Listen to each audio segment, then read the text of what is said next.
আচ্ছা আমি যদি মেইন রোডের কোলাতে এখন জায়গা কিনে ভাতের হোটেল দেই, সেই হোটেলত বেচা কিনে করে লাভ হলে এখন হেলিকপ্টার কিনবো হয় নাই। আচ্ছা না হিসেব করে দেখি তো, প্রতিদিন মানুষ আসবি যাবি আর আমার হোটেলত পেট ভরে গরুর মাংস দিয়ে ভাত খাবে, আর আমি এটা পেঁয়াজ চুক্তি দেবো। পেঁয়াজ চুক্তি কতখানি খাই খাক 200 টাকা। আচ্ছা প্রতিদিন যদি আমার হোটেলত 300 জন মানুষ আছে, রাস্তার কোলাত বেশিও আসতে পারে। আচ্ছা 350 জন মানুষ আছে, 350 মানুষ যদি 200 টাকা করে খায় তাহলে প্রতিদিনই 70,000 টাকা হতিছে। সেই জায়গাতে আমি 60,000 ধরি, কম ধর্মকে 70,000ই।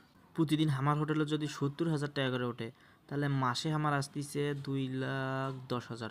2,10,000, তাহলে বছরে আসিচ্ছে আমার 25,20,000 টাকার নাগান। কিরে বছরে যদি আমার এতগুলো টাকা আসে তাহলে আমি হেলিকপ্টার কিনবো কে, প্লেনই কিনবো না এখন। কিন্তু কথা হচ্ছে প্রথমে মেইন রোডের কোলা জমি কিনতে আর হোটেল দিতে কয় লাখ টাকা লাগবে?